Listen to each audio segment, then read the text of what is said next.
Hello, I'm Veronica 007 and I am a retired private investigator. Snap. Snap. No, clapperboard. With the clapperboard. Snap the clapperboard. Oh, you didn't show me how to do that. Okay. At the camera. Snap it at the camera. Snap. You don't have all this trouble doing it normally. I'm keeping all this in. It's funny. Hello, I'm Veronica 007 and I am a retired private investigator. Oh, you nailed it that time. Welcome to the Cherrywood Podcast. It's Simon here. It's Rachel here. Please like, share and subscribe.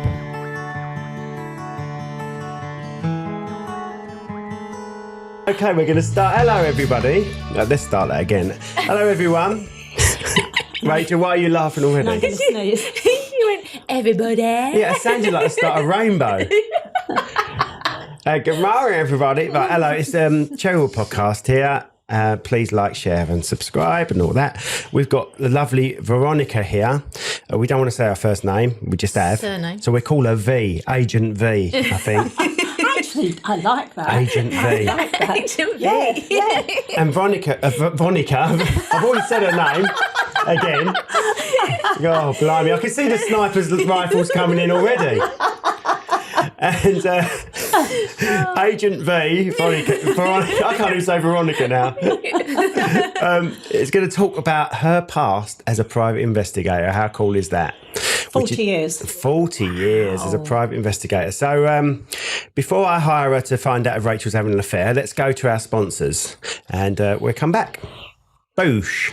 Medici Associates, Chartered Structural and Civil Engineers. Based in the UK with a worldwide reach. Visit their website on demediciassociates.com. Put your business in front of 30,000 new customers with the Hindsight Directory. This A5 full-colour magazine is delivered by Royal Mail to Maidstone, Gravesend, Medway and Bromley, with more areas to come. Visit hindsightdirectory.co.uk.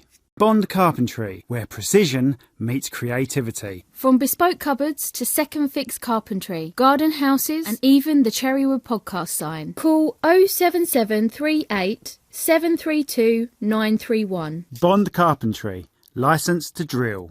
Need stunning video or photography for your big day or even your business? Cherrywood Production delivers award-winning results with a personal touch. From weddings to promotional content, we turn your vision into reality. Visit cherrywoodpro.com today. Your memories, our passion. And we're back. Thank you, sponsors. Amazing editing, eh? Amazing. Clever, isn't it? It's as if. Yeah. It's as if, we just carried on. I said boosh and then I said, and we're back straight after. It's amazing editing. Do you know, I do talks from anything from 8 people to over 200, and it's nothing like doing this with you two. Are you nervous? Manic. No. Oh, right, I'm that's never all right. nervous. I'm never nervous. Actually, that's very, very lucky. Never nervous. No, I don't get nervous. I've been married twice. Never nervous on either of them. Both of them were a mistake. And I'm still with one of them. There you go. But So- I, on the other hand, hate, if I had to publicly speak in front of 200 people, I would be so nervous. We've got to present why. awards soon, Rach. Well, I've got to take the photos. So No, you've got to get up on the present awards with me. Who's going to take the photos? Don't worry about that. We'll just hand it to someone and say, take some photos. Well, I done a 5-year stint on Deal Radio as a radio presenter. Oh, really? I was 70 when I started doing that. So I'd never seen a studio in my life. Yeah. But I had to learn all the gizmos and all this, that, and the other. Yeah, so what station was it? Deal Radio. Deal Radio. Local radio station. Okay, so now we know your name and the area you're from. Yeah. You're not very good at keeping yourself secret, are you, V? Agent V. Right, tell us about yourself. Tell us about... You can go before the private investigator stuff if you want. Well, if you say 40 years, there's no before as far as I'm concerned. You're not old enough to have a before. Well, I'm 79 now, so Right, you might okay, as well get that over and done with. Well, I have been a driving instructor at British School of Motoring. I've been a bus driver in East London, and I've done time in the Territorial Army. Wow. And also odds and some office work, which I found really, I hate admin. Even all my life, all my time as a PI, I would do the work, do the affidavits and all this, that and the other, because they're urgent for the court. And then 2 weeks later, I got my clients chasing me for the invoice. I just hate admin work. They could call me, and they've done it, at 11 o'clock at night, and I've got to go shooting off somewhere, no sweat. Yeah. Asked me to sit down and type a letter and an invoice. Hate it. Yeah. Hate it. Yeah. I'm good on the road. So what did you do first when you left school? Actually, I started apprenticeship as a hairdresser. All right. That didn't last long because we moved from one side of London to the other. Okay. And I couldn't get an apprenticeship straight away, so I got this office job. I think it was downstairs in the postal room. Actually, It was the London Electricity Company at Blackfriars, and I sort of like, oh, this is horrible. And they had a job for upstairs doing invoicing, and I said, yeah, of course I can type. That's been me all my life. Of course I can. Chancer. I can do it. Chancer. Yeah. And I just go and do it and have a go. That's it. And from then on, that was my first kind of. Yeah, and don't ask me what I did after that. Did they work out that you couldn't type? No, they never really clicked. I mean, I was slow. I was slow.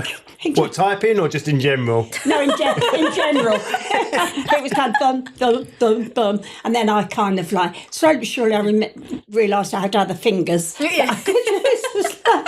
And I think Mum and Dad actually bought me a little typewriter because they didn't want me to lose my job. Yeah. So I practised at home. Yeah. Actually, that's been something I've kind of done all my life. I've learnt myself. Yeah. I've never I never learnt anything at school. That's for sure. I can't be taught. I have to teach myself. Yes, I have to be into it. Yeah. You can show me, and I will then click to it. But only if I'm interested. But but don't give me a book to read to learn from. No. You know that joke about men never read the instructions. Well, a lot of women don't read them either. We just asked the men, can you do it for us? No, I don't. No, definitely Get not. out here. Agent V wouldn't do that. No, not if I can physically do it. No. Right, so you did that, and then then it was what, driving instructors and all that business after, or yes. I mean, all that came after my marriage split up. I mean, when I was married, actually, I did start a little business. I used to live in Kentish Town, and they had this Queen Street Market, Queen Street, I think it's called. And for some reason, I don't know why I chose this, but I thought I would like to try selling dresses and that at the market. And I remember distinctly, at the end of the month, we had £32 left. And Malcolm gave it to me. That's a lot of money, though, isn't it? Well, it was then, because I was, 21? So, So we had £32 left. So he gave me that. And I went to wholesalers and bought some dresses. And I had one rail with just a few dresses on it.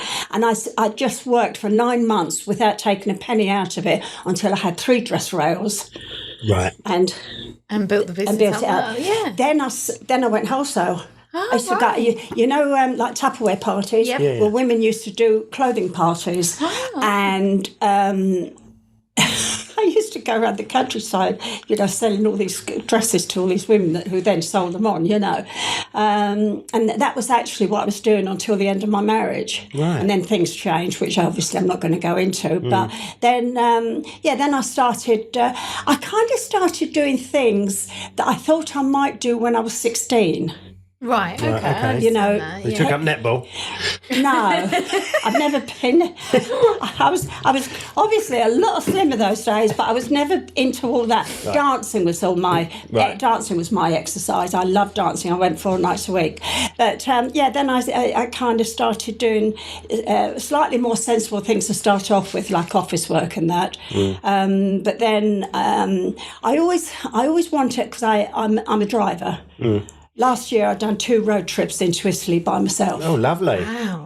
We just come back from a road trip to Very Paris. woman. Is it too warm for you? Are you? Oh, no, look. Mind, sorry, darling. That's all right, darling. That's Yeah, I can feel the heat. It's, because I get a bit. She said with 5 layers on. I get a bit. Oh, yeah, I get. Yeah, but I get. On. It's not even on. It's turned itself off. I get a bit carried away when I'm talking That's all about right. myself because I find myself so fascinating. I love that. I'd rather that than sit there and when someone asks you, you go, Yeah. I'd rather that. Yeah, we've just done our Amazing. first sort of road trip as a family to Disney Paris. Yeah. Oh yes, And yeah. we couldn't believe how easy it was getting Yeah. on the ferry. Yeah. And What, it- down in Dover? Yeah, we went to Dover, got on the ferry. I thought that would be a nightmare. It wasn't. They No, just give it you a wasn't. lane. It's lovely. Yeah. So we're going to probably go Efteling next time. We're going to Yeah. go to Holland and take yeah. the kids to Efteling or something. Netherlands. There's no. There isn't a country called Holland. Oh, right. Okay. Oh, she's telling me off. Sorry. Sorry, Agent V. No, that's all right. Why do they call it Holland then? Because it's habit. Yeah. People Was it just once use called as a, Holland or not? No, it's always been the Netherlands. Holland is a part of the Netherlands. section There's of a it. place Yeah. in the Netherlands called Holland. Is it Right. like It's not a saying country. Chatham in Kent? Is it like that a little bit? Saying there's a town or like It's probably a like village saying or something? Catalan in Spain. Yeah. Or because No, that's- Barcelona's got its own language, Yeah, which yeah. is You're both Catalan. talking Isn't it? rubbish, really. You do know that, don't you? Oh, both of us. This is your podcast. Oh, we talk rubbish all the I time. always talk about anything. Oh, God. we go off on a, We're on a masters. tangent, anything. We're masters at talking bollocks. We really are. No, it just, I don't know how it started up, but it just did. And it annoys me, especially when I don't mind silly people out there like yourselves doing it. Look, you're not eating your I know, mic, sorry you're eating about that. ours. Sorry about that. But, it's wrong. It's the Netherlands. The Thank Netherlands. you. Enjoy your trip. Ah, that's why. Oh, yeah. That's I'm going to enjoy why. it now. I've got you moaning in my ear, haven't I? In the Eurovision, they come under as the Netherlands. Yeah, of course. I just thought it was the same thing. No. And also, if you look at their on the vehicle registration, it's NL. Yes. Netherlands. Yeah. Okay. It's because Hawaii's already got the H. Shall we go back to me now? Or Hungary. Shall we start talking about me? Yeah, oh right God, now? let's talk about you. So where did the Territorial Army come into this then? Well, yeah, this is it. I always fancied the idea of being a driving instructor, so I did. I learned with British School of Motoring. Actually, I'll just mention that a little bit more, actually, in so much as they spent 2 weeks training me. Before they'd let me loose on one of their... Because what it is, as a driving instructor, I don't know whether it's changed now, so don't quote me on this really, but then you had 2 learner licenses, really, if you like, a 6 months and a 6 months. And during that time, you had to You said pass. 6 months twice. Yeah, literally. You Right, could, okay. I actually got both my driving instructor's tests. I got them both done in my first 6 months, so I didn't need the other 6 months. Oh, I see. Oh, what you so mean. they almost give you a year but break it Yes, down break into it 6 down. months. Yeah, I Right, don't know why they do that, really. I think it's maybe because of the cost of getting that licence, and it might be the fact that, after 6 months, people might not bother. They don't like doing it and they stop. But British School of Motoring were very... I mean, I could have just gone and got myself a car and gone and done that and got the licence myself. But I was working for British School of Motoring. They trained me and they tested me at the end of two weeks. And if they didn't like it, they kicked me out. But they did like me, so they gave me a car and gave me a job. And no cost to me. Oh, right. I mean, that was a big deal. They wouldn't do it nowadays, At least I don't think so. They were very impressed because I got through my practical and my in the schoolroom. What would you call it? Anyway, I got past both of them in the 5 months. So that was very good. Theory. Yeah. So I done theory. Thank you. So I done that. Then my dad used to be a bus driver in Dublin because I'm Irish, and You're fully Irish. Your mum Irish as well. all Irish. Right, all the way okay. through. Yeah. And on my DNA, it's all Irish all the way through. And I always wanted to be a bus driver because my daddy used to be in Dublin, you know. And in Dublin those days, actually, that was a really good job, actually, very well paid. Was you born in Dublin? Yeah. Oh, right, okay. Oh, yeah. And so I then became a bus driver just for the hell of it. In Kentish Town or in London? Yeah, East London. My buses I used to drive from Upton Park to Notting Hill. Yeah. Wow, yeah. Right. And then back again, then my break, then do it again. Wow. That was my day You shift. used to do it on a Saturday on a West Ham game, did you? Yeah, but that was great because if I was taking my bus into the garage afterwards, if it was the end of that bus's day, I used to get a police escort on the horses. Right. They would escort me into the garage. What? Was you blonde back then? Oh yeah. Oh, there you go then. That's why you got it. And slim, Yeah, big red nails, more goldens. yeah. All the police are there. None of them are at the match. It was great. So, yes. And then I was going out with this chap. This is when I was a manager at British School. So are you divorced by now? Oh, long time, yeah. Right, okay, so you've been divorced for how long? 1973. Well, been separated from 1973. Oh, so you've been divorced 51 years. A year before I was born, you've been divorced. Yeah, that's a long time, isn't it? Yeah. So, then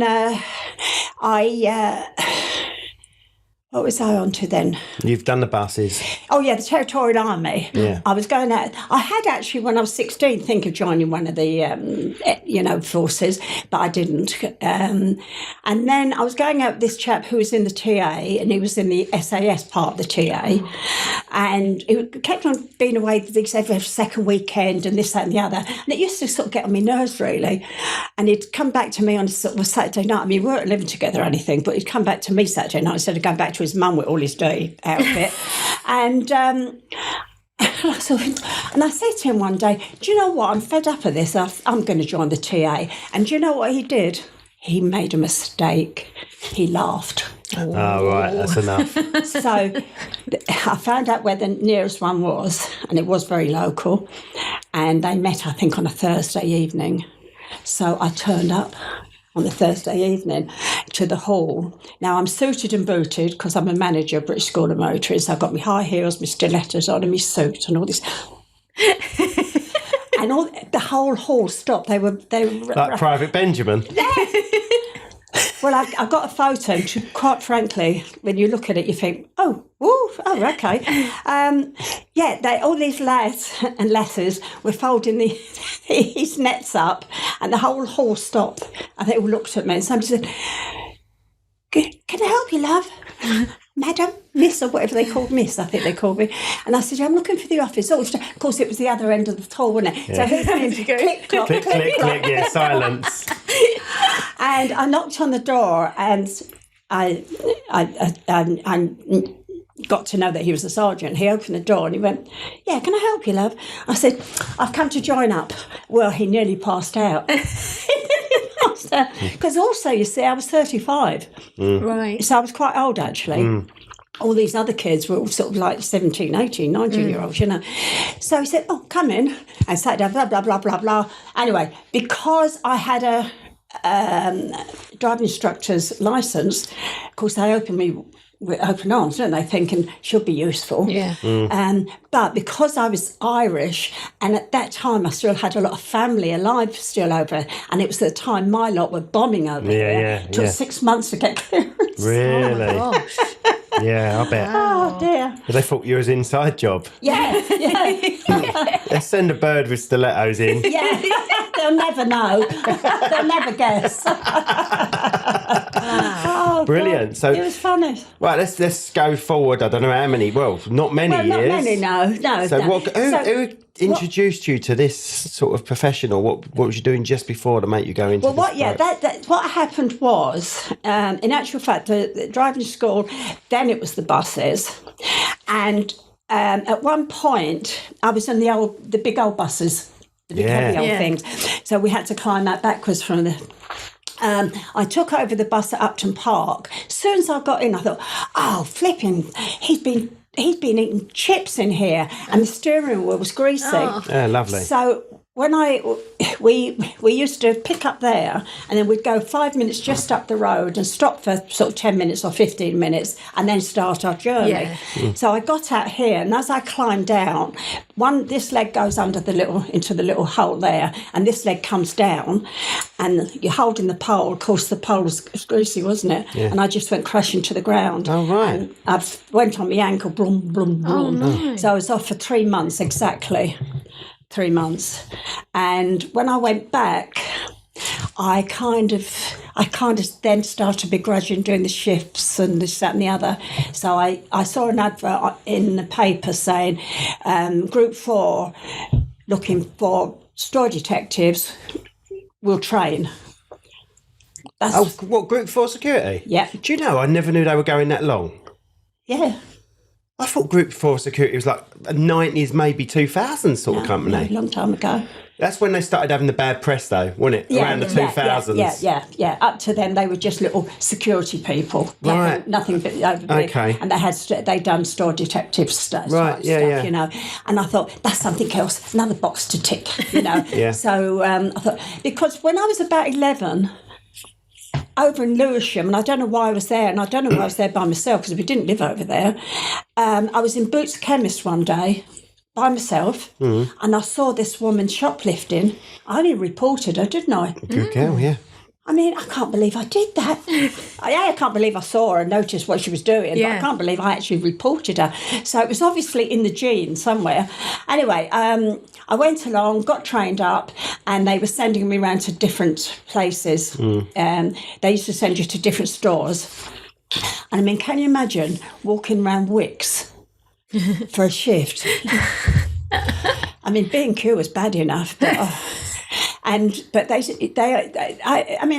first arrest was in a place called Bodger's in Ilford, big store. That was interesting because they had all different, all different sort of things, you know. But that was my first arrest, an old fellow nicked a cab.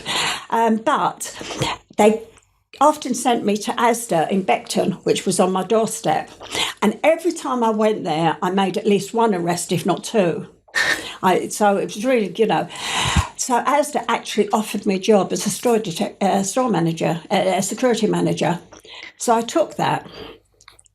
Then I met this guy who came to fix the alarms, and he said to me, I quote, "What's a good-looking bird like you working here for?" And I said, "Well, I know you've noticed that I'm a female." Because you're always grabbing my ass. You're joking. Were they doing that? Oh yeah, but it was. You know, when you're flirting with somebody, you're allowing them a certain amount of. Yeah. If you're not flirting, then that's a no-no. Yeah. Him and I used to have a laugh. gas. Yeah, you know what I mean? And I used to say, "Stop it," and he'd laugh. He said, "Oh, you love it," and then he'd go on working. You know what I mean? That was what it was. Well, I've been in those situations. Yeah. So he said, where people grab my ass. "Oh, really?" You're all right, love. You're all right, don't worry. So he said, "Why don't you do close protection?" And I said, "Well, I know you've noticed I'm female, so really?" Is that like a bodyguard? Well, we'll go to that then, since you brought that up. So I said, "Oh." He said, "No, they do have fit." I went, "Oh, okay." He said, "A mate of mine worked for a company down the West End. And he was working for this family. He was looking after this family, American family, and they actually asked him to go back to America with them. So he's not with them now, but I'll get the details for you." Well, bless his cotton socks, he did. And it was a company called Saladin, Saladin, and they're on Sloane Street, just off Sloane Square. And I went there one day, I contacted them, and they said to me, it was certainly Catholic, because that's my first name. Certainly, they said, we'll stick to Veronica. Well, you've just told everyone again. They're gonna find you, these people. They're certainly Veronica. Next time, and he sounded awfully, you know. He said, "Next time you're in town, my dear, do pop in for coffee." I then went to the Netherlands, to Amsterdam, to an ex-boyfriend of mine for a week. his friends had a little yacht. We used to go out sailing quite a lot. So I came all blonde home, all blonde, bronzed and beautiful. And I thought, oh, do you know what? I want another day off before I go back to work. So you went in for the coffee? So, I wanted to treat myself to a nice lunch out. So I went posh, a bit posh. So I put on my very nice red dress, very nice dress it was, nice dress. And I phoned them. They said, oh, yes, do pop in, Veronica. What time do you think? I said, oh, blah, blah, blah. And I went along. They both, him and her, they interviewed me. And he was a big, like, RAF chap, big, right. and the blazer and all that, Anyway, they put me on the book straight away. This is Monday. Thursday. Do you reckon it was based on your looks, Veronica? No, definitely not. Okay. It's definitely on, So you had a good chat because the thing is, close protection is ex-military mostly. Yeah, so... And I had time with the TA. So you had a good interview, basically, is what I'm saying. That was on the Monday, and on the Thursday, I come home from work, and as I open the door, the phone is at the top of the stairs. I can hear it ringing. I thought, legged it upstairs, answered. Oh, hello dear. It's Saladin here. Are you free at the weekend to meet a client? I went, me again? Talk about the martini girl. Yes, any time, any place. Yes, says I. And I do drink dry martinis, it happens. Yes, I said. So that's it. They gave me the details to go to the VIP part of Heathrow Airport, where the jets, the VIP aircraft go into, meet this princess, Saudi princess. That was it. Wow. The rest is history. I done that for a while, and I put my name with different agencies. And one day, one of them phoned me up and said, once again, are you free at the weekend? Me thinking another close protection job for somebody else. Yeah. Thought that'd be interesting. Another company, Yes, says I. Said, oh great, I've got an urgent surveillance to cover. I went, oh, all right. I wrote all the details down. Went out and bought a decent camera. And done surveillance for the weekend. Wow. So that's cool. That is literally how it started. Wow. So did you must have enjoyed it then to go into then doing it professionally? Yes. Oh God, yes. I started working for different agencies, and I learnt from each one of them. Yeah.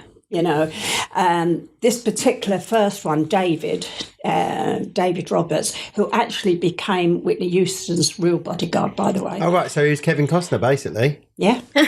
Yeah. Right. Yeah. He actually was, what's his name, on the film with him, tell him what he should do. Oh, right. Okay. Yeah. And he gave me an undercover job up in Barnsley. He gave me other jobs and this, that and the other. Can you talk about any of the jobs or not? I can, some of them, yeah. Undercover job, what did you have to be? Yeah, I can, because actually the whole thing doesn't exist anymore, so I can actually. What it was this chap had this hotel, pub, pizza restaurant all on the one plot. Right. And he was losing money hand over fist, and he thought the staff were diddling him. Mm. And he said to David, do you have an agent, a female agent, that's a little bit like that Angie on EastEnders? I've got exactly the person. All my family have been publicans, including my mum and dad. Right. And I've worked in pubs, obviously, you know. So David said, I've got just the woman for you. Yeah. That was me. So I had to go up and interview for a barmaid's job. And obviously I got it because of my sort of background. Mm. Somehow he would have made sure I got it anyway, but I did. Yeah. But he couldn't tell the manager because nobody had to know. Yeah. And I went along, I got the job, and I went up. I was there for about 10 days when I realised that in actual fact it was bad management and not thieving. Right, okay. So he got rid of the manager, he put me in as manager and told me to sort it out. So you went from the investigator to the actual manager of it? Oh my gosh. So I said, I stayed 3 months, but I said I got my daughter and my mum at home. down, you know, in London. I said, so I'll stay 3 months and do what I can. Yeah. And, you know, they're like up there in Yorkshire, they don't like us Southern. Yes. So, you know, the first thing was, well, what the hell are you doing coming up here to work as a barmaid? So how I got around that was I said, well, I've had to get out of London and trouble at home, you know. Yeah. Straight away they thought my husband was, you know, so that stopped any more questions. Yeah. Because people don't want And a little bit of sympathy too. Yeah, they don't want to get involved, they do don't they? want the confrontation. And So I've got a little bit of sympathy too. And then once they started to think, maybe it's a bit, they didn't think I'd been put in undercover, but they kind of thought, oh, there's a bit more to her than it looks, you know, once I started running the flipping place. But actually, I got all the little sort of things, like, for instance, in the when the place was closed and the pub was closed, the restaurant was closed, and all this and the other, they used to have sandwiches and one drink on the house. Well, the manager stopped all that, and so I instigated that straight away. Right. So straight away, now they're on my side. Yeah. Do you know what I mean?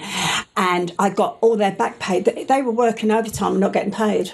Of course, my client weren't happy about having to pay that out. But anyway, So how did the money come back then? What was the mismanagement? it was wastage.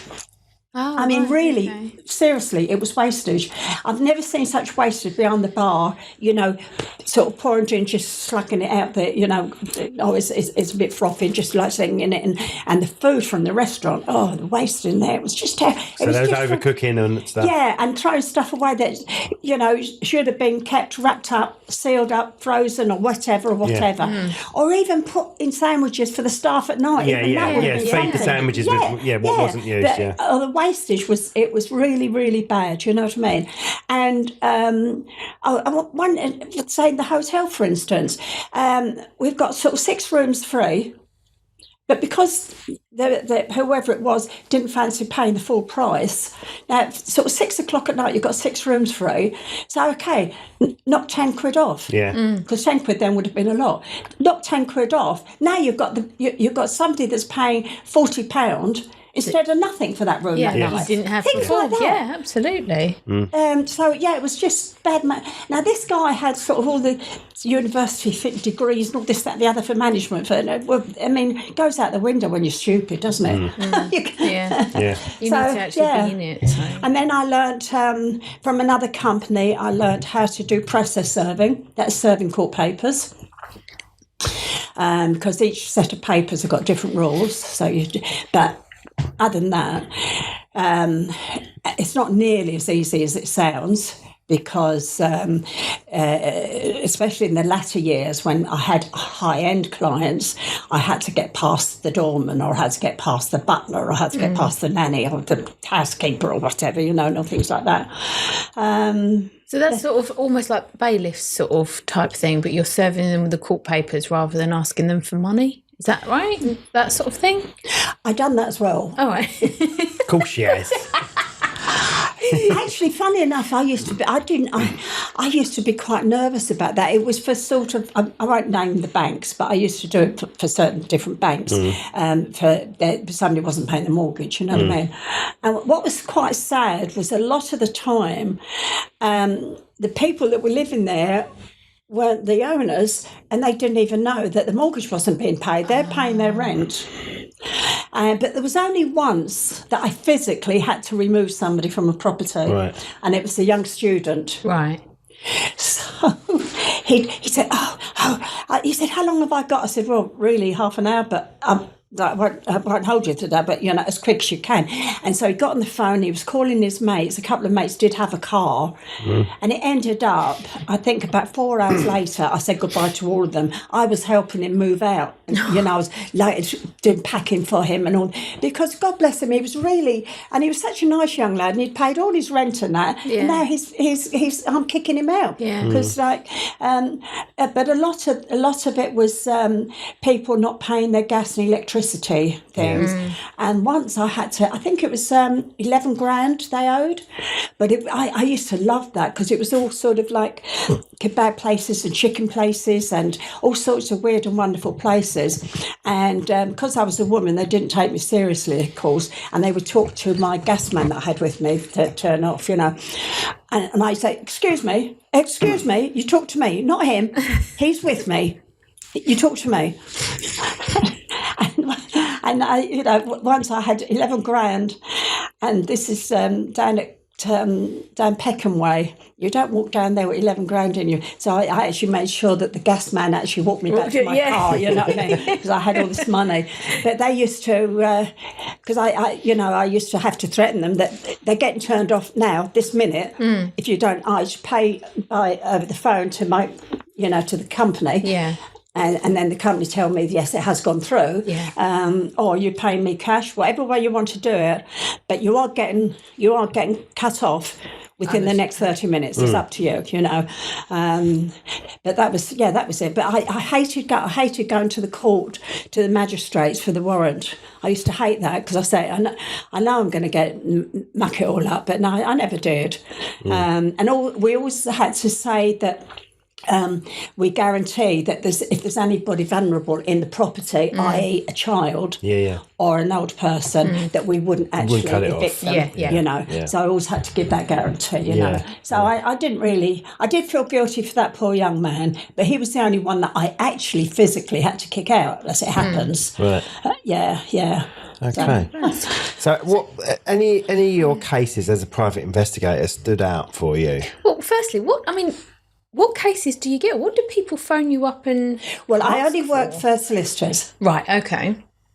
I don't work for Joe Public. Oh, right, okay, so... Yeah. Having said that, I have company, I'll not name them, they're a massive company in the city, and I've been their only PI for about 25 years. Once in the blue moon... they'll ask me to deal directly with the client. Yeah. And one day I was shopping in down at M&S. I had my bags of shopping, shoved them in the car. The phone goes, and it's this lord. Oh, hello. I need some surveillance done this evening. Are you available? Can you help? He said, but it's at 2 different addresses. So I said, yep, fine. I took all the details down. I got one of my agents that I used to use quite regularly, an ex-police officer, because obviously most PIs are ex-police officers. I came, as you now know, sideways. And I got in touch with Keith. Yeah, I'm free. So... We've done it for 2 evenings. He'd done that address, I'd done that address. It was quite successful. Everything was fine. I invoiced...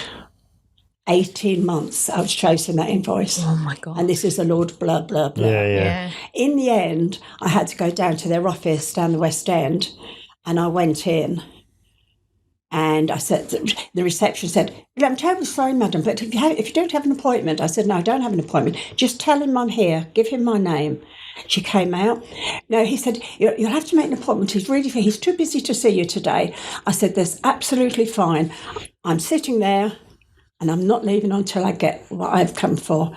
And if he would like to call the police, that is absolutely fine. Yeah. 10 minutes later, I walk out with my check. Yeah. But that's what I had to do. I mean, you know. So... can you talk about what this... obviously yes, it was... what was he asking you to survey? Yeah, it was actually his son-in-law. And... there was an address that he thought, because he thought his son-in-law was having an affair with somebody. Right. So he knew the address of whom he thought he was having an affair with. Yeah. So we had to watch her address and him. Mm. So. And was he? So would most of the work be something of that nature? Or? Well, I done quite a lot when I first started off, particularly because my client base sort of changed over the years. I went sort of slightly higher high market as opposed to low market, you know. But I know one of the first ones, surveillance jobs I'd done, was a chap who was obviously claiming he couldn't work. Just that the other, right, okay. Right. Did you have a lot of that? Quite a lot, yeah. Not in the latter years, but Right. when I first started, because it was for insurance companies and that, you know. And I sat there and I was very lucky because it was in Ilford, Essex, and it was a nice wide road, residential, but nice wide road. So I was able to park right down the other end, and this mini pulled up right outside, and I thought, oh, got this stuff, okay. So I just take a photo of that, and that was Just the end in of that, case, you know. yeah. And then a few minutes, 10 minutes later or so, my man, my target, comes out, big chap, with this other little fellow, the driver. And they open the bonnet of the car, and they're both bent. And my man had a bag of tools with him, and they opened. And what was supposed to be wrong with him? Sorry. He could neck, shoulder, whatever. Right. Yeah. And they're in there, and he gets a couple of tools out. And this chap's got a tool, and they've got a tool. The next minute, you can see the engine coming out, and my chap, being the big fella, actually lifted it up. Now, it's only a mini, so it's not a big engine, but even so, still, if you've got a bad neck and a bad shoulder and you can't work, Yeah, if you're able to lift out an engine, then he lifted it out and put it on his shoulders. I was so excited. I don't know how I got a decent photo, because I was sitting there going, click, click, click, click, click, click, click. But having to watch at the same time, go, oh, what's he going to do now? So I got him walking into the house, click, click, click, click, all the way in. That was enough. That was the end of that So, one. obviously, you know how to use a camera. Do you have a decent camera, a decent zoom on it? We're photographers, you see, so now I'm getting into cameras. I don't know. What did I have? I don't know, I wasn't there. Weren't you? I thought you were sitting in the back with me. Well, if you had that red dress on, I would have been. Tell me what to do. I'm assuming it would have been developed photos as well, none of this digital age. Yeah, it developed or digital? Yeah, it must have been developed, wouldn't they? You've probably had a digital age, It was developed first, but not for that long. And then I went digital quite quickly. Yeah, I think I used my first digital in 2000. Yeah, and they were crap. I think it was before that. I remember having a digital camera at work that had the 3.5-inch floppy disk that went into the back of it. Yeah. It's so long since I've used them. Because funny enough, I suddenly realised once, mind you, this isn't so long ago, I'm talking like 10 years or 8 years ago, I suddenly realised that my phone at night took a better photo than my camera did. Yeah. I thought, okay, right, that's fine, whatever. The good thing about that is you can pretend you're on your phone when you actually take the photo. That was something, especially, like I'm following somebody and he goes into a restaurant. Now, this is good because, of course, I have to go with him. Yeah. So long as I don't drink alcohol, I can have a nice meal for nothing, you know, I get paid for it. And, of course, I used to sort of have to try, the usual thing. I had a, camera in my handbag, and but it's kind of a bit awkward because you've got, if it's a video thing or something, you've got to press it to get the video going and all that. Not great, but it was what we had to work with those days. But, of course, once your little laptops came in that had cameras, and half the people in the restaurants were using flipping laptops anyway, So, of course, you're sat there, there's your thing, and you just angle it the right way. Okay, that's fine. And then you're just happily taking photos of it. That was absolutely great. So, yeah, the digital age did help quite a lot. Yeah.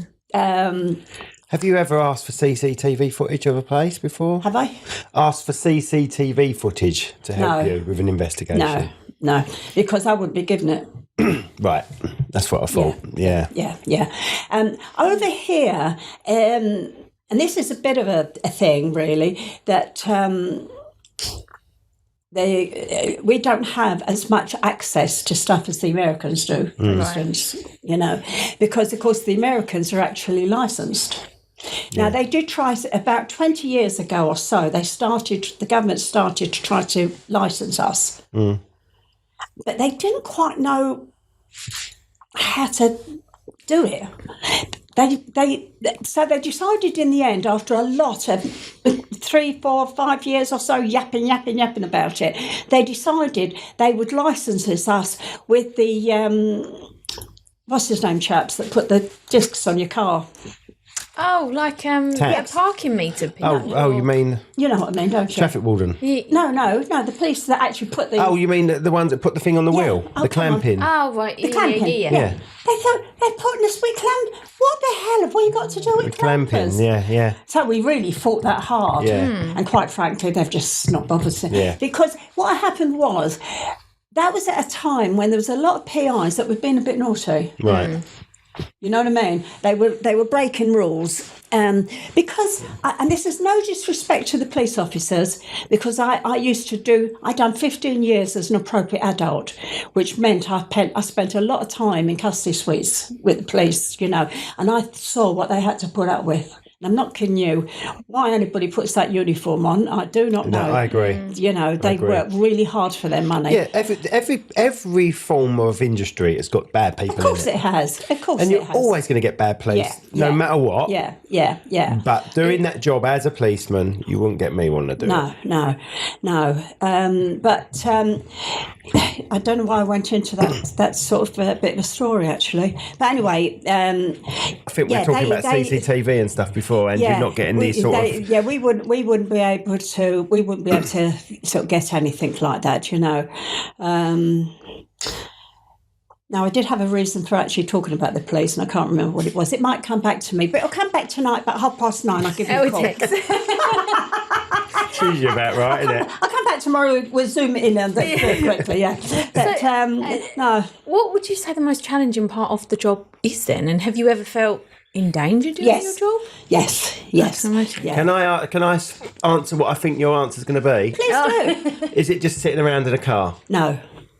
Right. That's all right. Do you know the longest time I've done was 15 hours? Right. Oh my God. In the car or? Yeah. 15 hours sitting there. And the thing is, right, so I've got a surveillance job down in Surrey. Mm-hmm. And at the time I was living in East London, say, for instance. So I would leave early. I had to be there at 7 in the morning or 6 o'clock in the morning. I would leave early, get down there, find a local petrol station or something that was open, go in there, use the loo, end of. Right. No more eating, no more drinking, nothing. Now, if it was the set surveillance, in other words, 7 till 7 or 7 till 3 or whatever, 1 hour before, I would then allow myself to have a little nibble of something and a little, a drink of coffee or something or tea, right? But if it was an open-ended, I had nothing. Wow. So I'd have a mouthful of water just to moisture in my mouth, and I may have one biscuit. And that would be every sort of hour and a half or so, you know, and that had to do with me all the way through the day, because unfortunately, being a female, it's not so easy to wee sitting in a car. That's true. Chaps can do it easily. It's not so easy for us girls. So yeah, that would be a bit of a problem. But funny enough, it's very, very rare that I actually got bored. Because depending on this, it would obviously. I was down just off Sloane Street, funny enough, doing one day, and this woman came out the house here, and as you know, the house and properties down there, you know, and she knocked on the window, and I thought, oh God, she's come to complain, you know. And she said, hello dear, she said, I have a feeling I know why you're here, but it was just to let you know, if you do need to use the toilet, please, I'm at number 10, just not. That's right. Would you like a cup of coffee? And I went, no, that's fine. But I thought it was very sweet of her. And she said, but I won't annoy you anymore, but I'm there if you need me. I thought, very sweet of her. Yeah. I bet you were getting people knocking all the time, weren't you? Not all the time, but yeah. I've done it before to someone up the road here. I've done it. Oh, yeah. There was a bloke just sat out there all day long. Yeah. All day long. And then he'd be on his laptop and he'd be on his phone. And just looking all day But long. the car would be on, wouldn't it? It would be really weird. Like, the car would be on and he'd be sitting there. I'm not even on about him. Oh. You're on about the neighbour, isn't it? No, I'm not even on about it. There was a bloke at the end of the road. Oh, yes. And I knocked to the window and said, look, everyone knows you're here, mate. I don't know what it is you're up to, but I just want you to know that everyone knows you're here. Yeah. And that was all I had to say. Yeah. Now, I have had people sort of knock. Sometimes they'd sort of, excuse me, dear bird. Or I've had like one or two very vicious sort of, excuse me, but... And I've always just had one answer and one answer only. And I can say this, and I'll say it on camera, I have never lied and never, ever pretended to be a police officer, ever. Right. But what I did say under them circumstances was, if you're concerned, and I understand that you are, please just call the local police station. Yeah. So that gave them enough confidence to sort of, to back off a little bit. She must not be bothered. You know what I mean? She must be all right.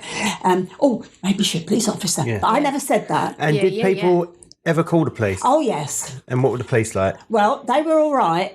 And the only trouble is, if they turned up in plainclothes cars, that was fine. Yeah. Undercover car. But once or twice, they came in a police car. And that was the end of me. I had to go then. Yeah. Because obviously it draws attention to me. Yeah. And I've always, and unfortunately still have, I've always had to have very boring cars. Right. Nothing bright, nothing... No. Not like the Ferrari that Magnum used to have. No, unfortunately. And now I'm retired, I can't afford it.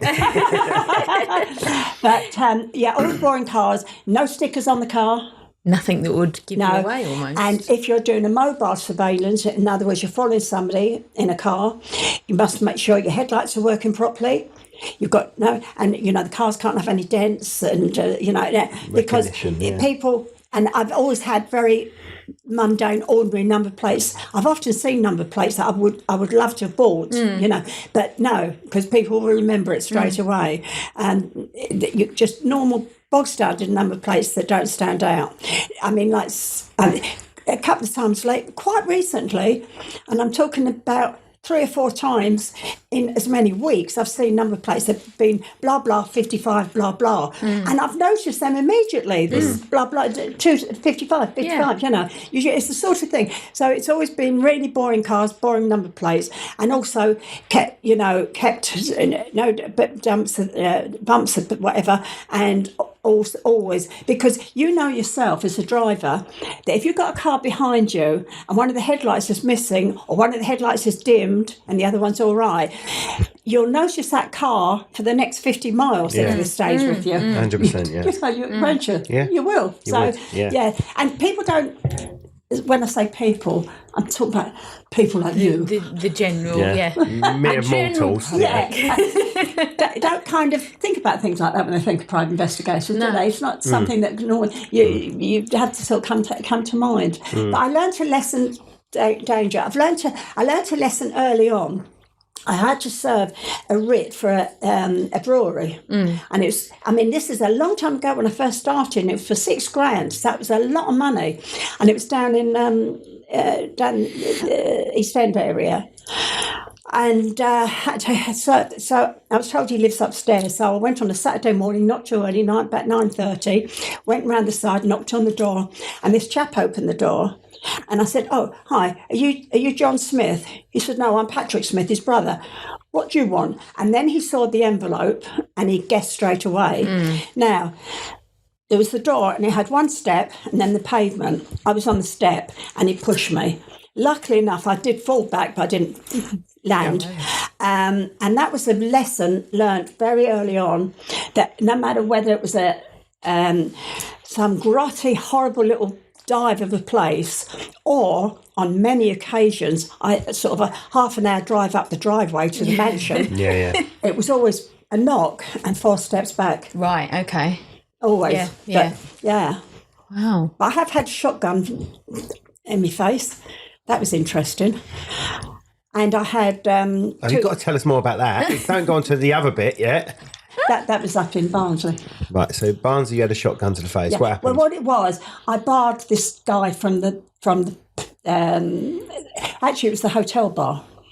And he'd been drinking there years. But he used to be so he used to make quite crude remarks to the women, the girls working in the bar, and the other manager, although they complained, the other manager never done a thing about it.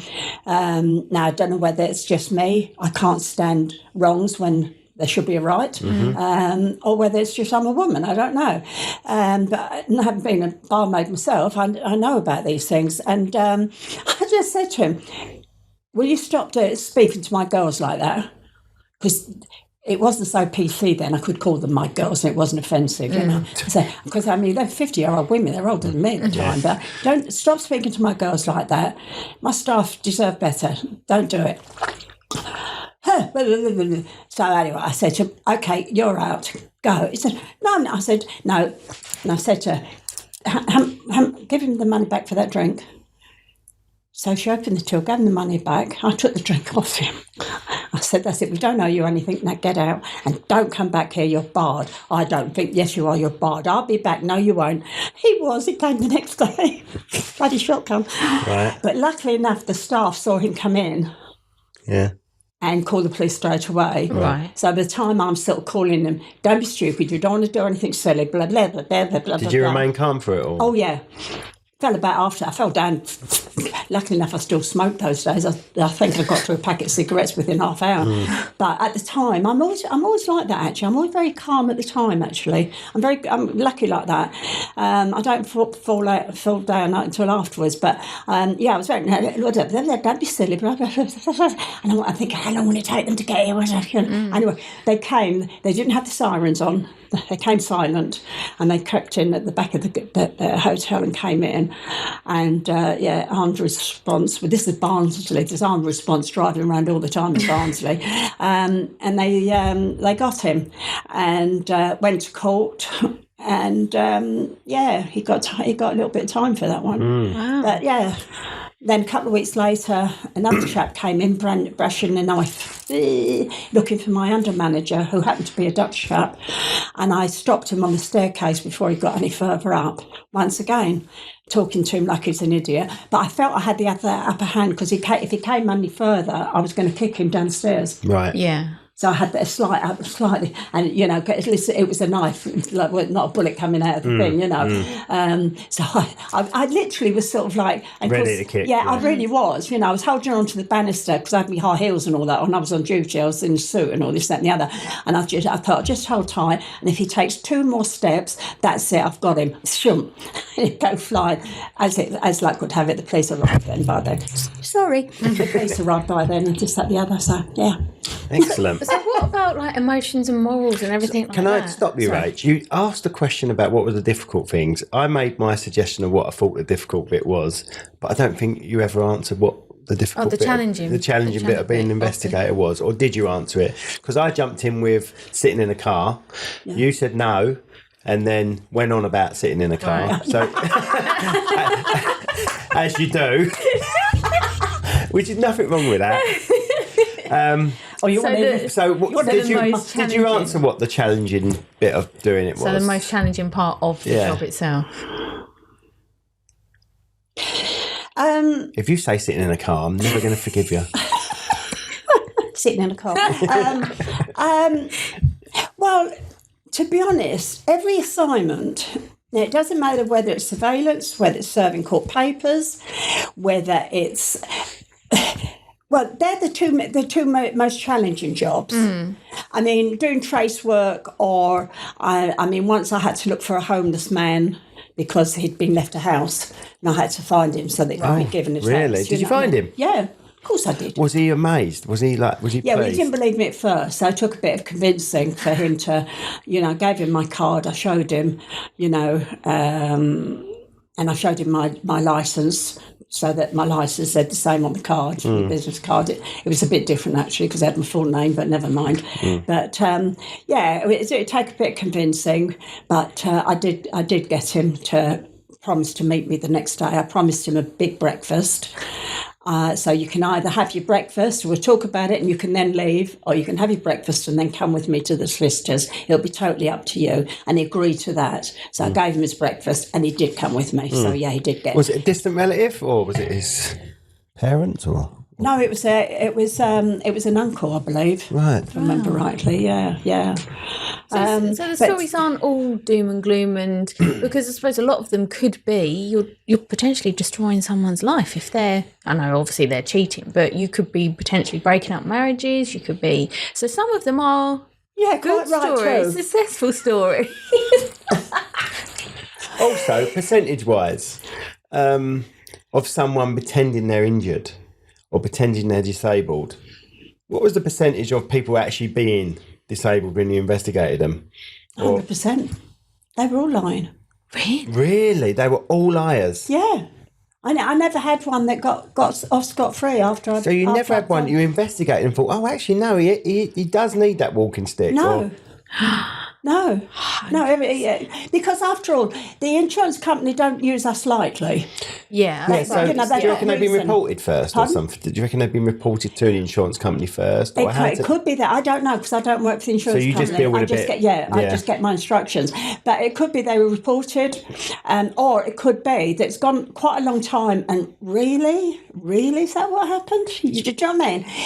No, this has gone a bit too long, and they put somebody on it for just one day to see what happened. And if it looked a bit iffy, but nothing definite, then, I followed a doctor for a whole week, 5 days.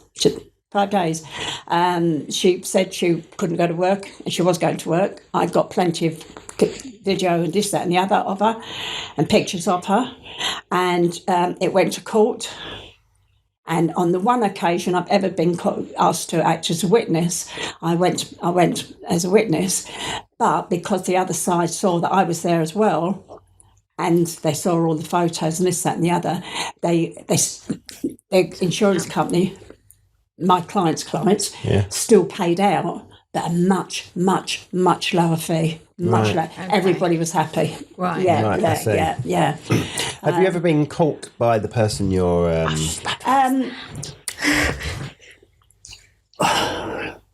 I would say once, definitely. And a couple probably. And I just said to her, keep on taking the tablets, love, and walked away. So it's like she was mental. Yeah. But there was once I followed a guy for a week in the city of London because his boss thought he was during his holiday break that he was going around the clients and trying to get them on board. He wanted to set up business. Ah, right, okay. And I followed him.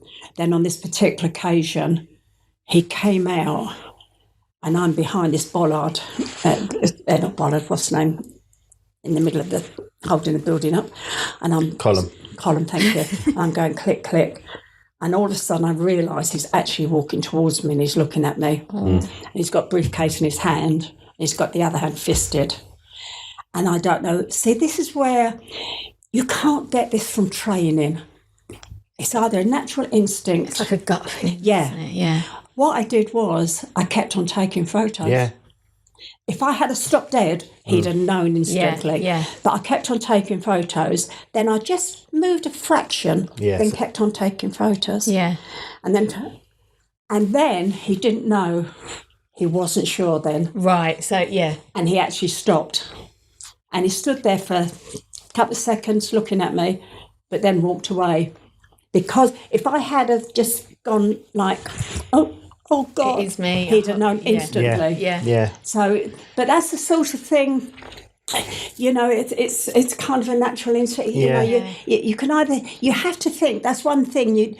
No matter what job you're doing, whether it's surveillance or process serving, which are two of the prominent things, you have to really be able to think on your feet. You really do. So you followed someone for a week. Would you make sure your appearance was completely different each day?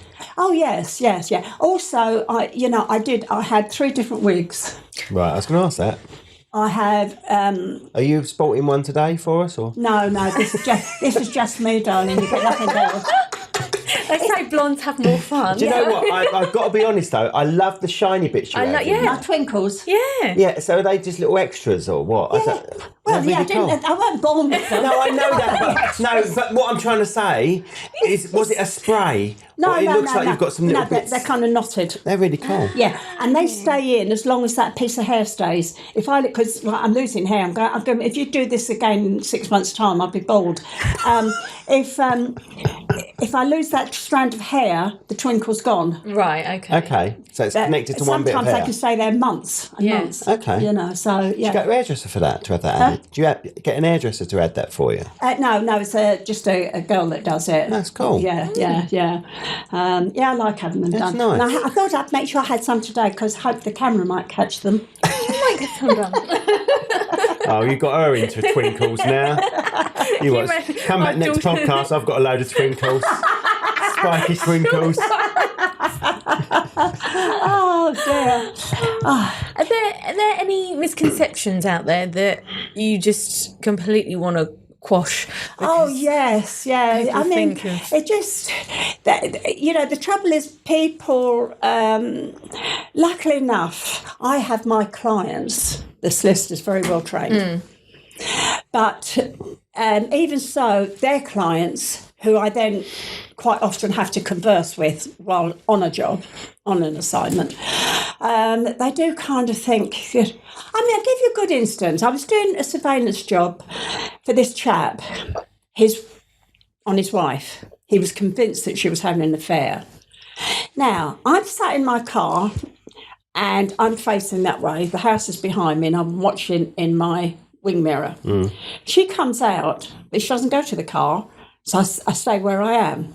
And she walks past me and I let her go before I get out. Now, she's having a raging row with somebody on the phone. I thought it was him. What, the husband? Yeah, that's what I thought. Yeah. And she's really cross, and this, that, and the other. Then she goes around the corner. I now get out quickly, shoot down, and she only goes like a few shops up to a hairdresser's. And okay, I back off then. But she comes out, the hairdressers, she kind of reports in and then comes out again. She's still on the phone. She's still really angry, this, that and the other. Then she has her hair done. She goes back, end on.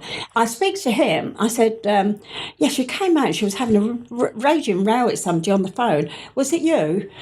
He said, no, who was it? I went, I don't. so she said, well, did you hear anything she said? No, love, I don't get that close. I keep a bit of a distance. I mean, do you know what I mean? They don't use their bleeding noddle sometimes. That's stupid, man. Yeah. Yeah, but Because it's remember, they're not in your profession, so they wouldn't know.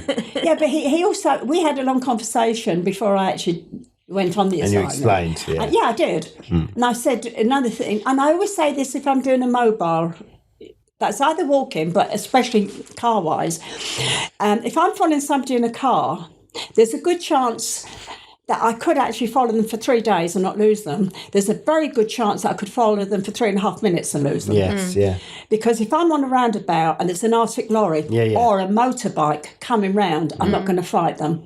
If it's another car, I gauge whether I can get they might have to hit their brake a little bit, but I can get out. But if it's a flipping lorry, and I never argue with a motorbike either, because that's too dangerous for them, you know what I mean? Yeah, of course. So I make this totally clear to every client always. But they can, and I mean, well, they want me to sort of, a lot of the stuff they want me to do is illegal. Now I can go in. I did, quite a few of these. Debug a place. With a gadget.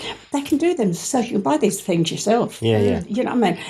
But anyway, and it can take a long time because you've really got to really go around absolutely everything, not just the electric things, and everything also has to be turned off. Yeah. All your equipment. You're trying to pick up a signal, aren't you? Yeah. The phones go into the You microwave. ever found any? Yes. Really? Oh, yes, yeah. I also look for a camera as well. In case there's a hidden camera. I've got one up there. Have you seen that one? It's not very hidden though, is it? Not awfully, no. But, yeah. But, I mean, it can be a bit scary. I did actually get attacked in a car, in a lift at Hackney once. I was on a job and this chap got into a lift with me. He didn't attack me, but when the lift door opened, he went to step out at the same time, grabbed my handbag, and it was a Russell Bromley handbag, so I was very upset about it. And I chased him down all the stairs, and a big tall chap he was too. So was he trying to nick it? Huh? Was he trying to nick it? Yeah, he grabbed my bag. Right, okay, Yeah. So it wasn't an investigation or anything? No. I was. I mean, I was on a job, but... Yeah, he had nothing to do with it. Right? He lived there, well, I presume he lived in the flats. And, he sort of mugged me, really. And I chased him all the way down the stairs. Oh, dear. I did catch up with him once because he slipped at the landing, and I caught up with him. I grabbed the bag, but he still had it, and he nearly pulled me down the stairs. I had to let him go. I thought, this is ridiculous. I'm going to get myself hurt here, you know. But he was so shocked because I was running down the stairs, jumping down the stairs after him, screeching at the top of my head.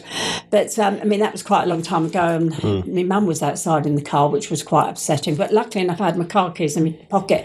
And, you know, from that day on, I never put my car keys in my bag. Yeah. They're always in my on my person somehow. Never. Because I thought lose everything otherwise. Yeah, because at least you can get in the car and get home and to your own little bubble, your own security. You know what I mean, sort of things like But no, I mean, apart from having the gun, getting hit in the chest, having the knife waved at me, it's not been dangerous. So what about the emotional side of it? Because like I said earlier, you do have to obviously deliver some shitty news to people. Well, I tell you what's harder. There's two things that's harder than that. Because quite frankly, if somebody's sort of having an affair and that, tough, you've got to take what's going, man up, or woman up, whatever. Because believe you me, us lot are just as bad. Just to tell you. But there's two things that are awful. One of them is when I have to, they're split up, but he has the kids at weekend or for a day or something. He doesn't bring them back, and I then have to give him a court document, and I have to take the child back. And once it was a baby, he was sitting out in the garden at the back on a big blanket, and I could hear them at the back, so I went round and I went and sat on the blanket with him. And he saw the piece of paper in my hand. He knew why I was there. He said, "It's all right, I know why you're here." He said, "I'm just sorry that you've had to do this." He said, you can take it. Was you by yourself through this? I was, but I had Mum outside in the car. Yeah, what was she going to do if he kicked off? It was her handbag. No. Well, I'm always by myself. Every job I do is dodgy. Just worrying. Especially, I don't mean to be rude or anything, That's but someone's especially kid. for a female as well. Yeah. But that's someone's kid you're about to take. Yeah. Did you take the kid? You have to take the kid. Yeah. But the other side of that, actually, funnily enough, it's easier because I have a woman. Yeah. I mean, to be honest, all through my course of my profession here, it's always been a woman. When I was a lot younger, I was a bit of a blonde Essex bimbo. Then I was sort of slimmer and blonder, and now I'm older and fatter and blonder, and I'm still no danger. Do you know what I mean? So it's always that's always been a bit of a plus, really. And I suppose the court paperwork, when you've got that document in you, that is a bit of safety for you as well. Because if you break this, you're going to prison. That's right. Yes, Sorry, I rudely interrupted the conversation you was having with it. No, I was interrupting the conversation you was having the man when you sat on the blanket. Oh yes. So he said, I understand. He said, is what her name is. I said, yes, she's outside in the car. He said, okay. And he picked the baby up, gave it a kiss, a cuddle, and gave me the baby. And that was it. Yeah. There was another time. It was a young lad, about a 7-year-old boy, and unfortunately, on this occasion, and they were right, because I never wanted to have the police with me if I could help it, because the minute they see that uniform, boom, on this occasion, my client said, "I'm sorry, Veronica, I have to insist that for your safety, you have to have the police with you." Right. So I made arrangements with Dagenham police officers to meet them there at this time, knocked on the door, and he took one look at me and said, swore and this, that, and the other, told me F off and this, that, and the other. He said, I let them in. He actually let the police in, but wouldn't let me in. okay. I don't care which way it works, you know. So I just just stood outside in the street, and 5 minutes, 10 minutes later or so, the police came out with the lad, handed the boy over to me. I then went to the car, gave them to Mum, you know what I mean? But yeah, he wouldn't. He wouldn't let you in. It was so funny because sometimes the police can be a red flag to a ball, you know. So you don't have to answer this. I won't then. But is it a good life financially to have being a private eye? I suppose it all depends. I'm not asking you. No, I suppose it all depends on how much work you get, right? No. What are the rates and that sort of thing? Yeah, it is. And really, I have no money, no property, no nothing, and that's because I am so stupid. But yeah, it pays quite well. Okay. Right. Yeah. What do you mean by stupid? You just like spending your money? Yeah, just spend. Okay, that's fair enough. Just spend. Yeah, and I'm always giving things to people. You haven't given us anything. Like I'm not likely to. Well, you got some rings there. I'm not likely to either. I'm not likely to. You're getting nothing. COVID, probably. What's the weirdest sort of request anyone's ever asked you to do? Like one that really Hold that thought a minute. Okay, sorry. Just going back a bit to some of the nasty, you said some of the things that would be a bit painful to do. Yeah. I've had to serve pain. Had to be a bit careful on this one. Okay, maybe I won't mention it. But I have actually had to serve people that are in hospital dying. Say, for instance, with bankruptcy petition, because it has to be served on them before they die. Oh, my God. Because then otherwise the legal bit can happen. Yeah. Once they're their dead, debt dies with them, doesn't it? Yeah. Not necessarily, actually, no. But but it is a lot more complicated because then you've got to get it off the family or whoever the business has been left to, and all this, that, and the other. So it's a lot different, a lot harder. You know what I mean? So I have to make an appointment with the hospital, so there's a doctor there and a nurse there, and all this, that, and the other. You know what I mean? And if it's I'll go slightly into this. If it goes into, say, stroke victim who has a business and everything's in their name, then the family can't access the account to pay all the staff and all this, that and the other. Then they have to go to court to explain to the judge what's going on. And then the judge will give them the paperwork to give to the bank to open the account to them so that they can pay the staff's wages and all this, that and the other. And that takes months? Well, sorry, I keep on touching his knee. You're only human. Can't resist it. No. It's that old 80s slapstick sort of stuff you used to work with, slapping asses. It's fed up, I'm not hard up.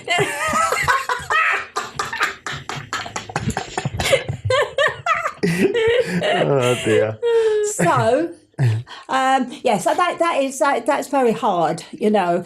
And I had to serve. Fun enough, this was on another lord, his son, who was in a mental hospital.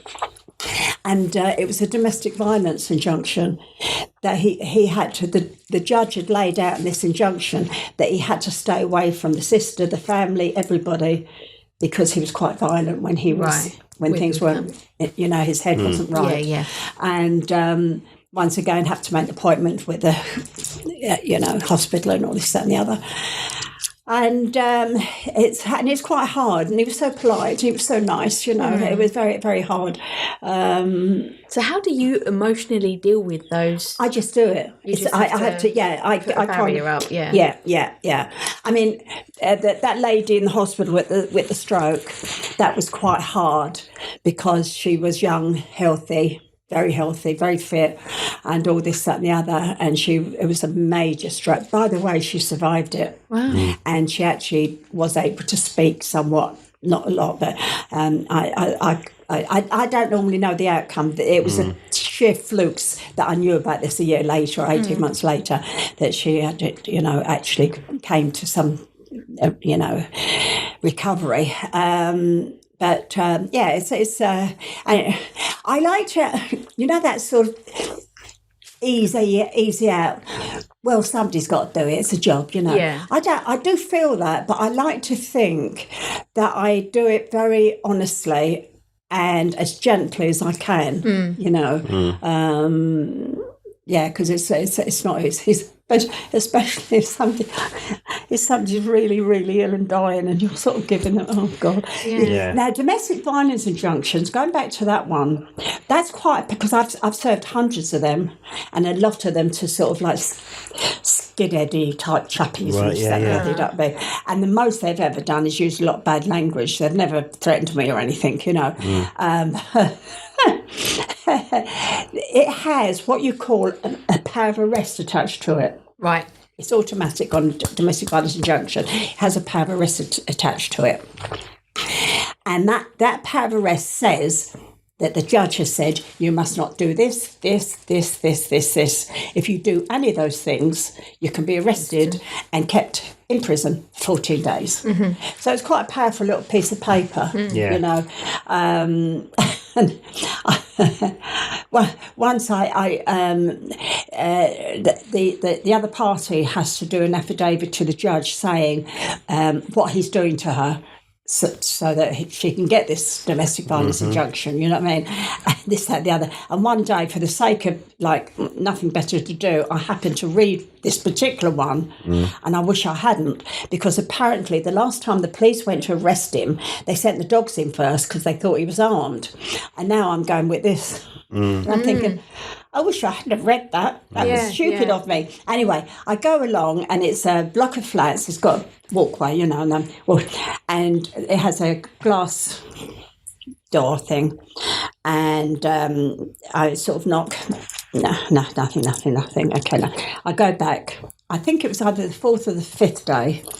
I did confirm with the neighbours after the third day. Have you seen him? Oh, yeah, he's all right. Oh, okay. So I went back. Anyway, I knocked this time, and I saw some movement. I thought, oh, crikey, he's in. And I took more than 4 steps back. And he opened the door, and he was a skinny little rut. I'm not kidding you. If I'd have knocked him over. And he looked at me, and he said, oh, hello, love, he says. He said, sorry for being a nuisance. You've had to come looking for me, haven't you? You've been round a few times. I went, oh, that's all right, Mr. Smith. He said, and he looked at me, I suppose that's for me, isn't it? I went, yes, it is, sir. He said, anyway, sorry about that, love. Ta-da. And it was as easy as that. And it's funny. And I bet there's these ones who you think are going to be easy, and then they're the other way around. It's just, I went, and at those days I still smoked, and I got in the car, and Just to decompress. Yeah. So, would you have an idea of how many private investigators there are in the UK? No, I haven't the foggiest. I could say otherwise. How about women ones? You know other women? There are a lot more now than there was when I first started. Right. I mean, when I first started, I was saying the whole of England, I was one of 3, maybe. Really? Do you know what I mean?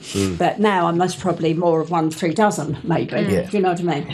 But there still aren't. No, that's most probably a bit of overestimate, actually. There's just,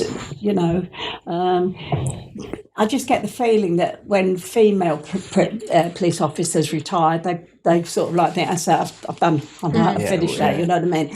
Whereas fellas kind of still want to be working, they still want to, but us women have got more sense, we've done our time. Well, I suppose they want to have a family, don't they? Huh? Maybe they want to have a family when they retire from, or do they have a family while they're in the police?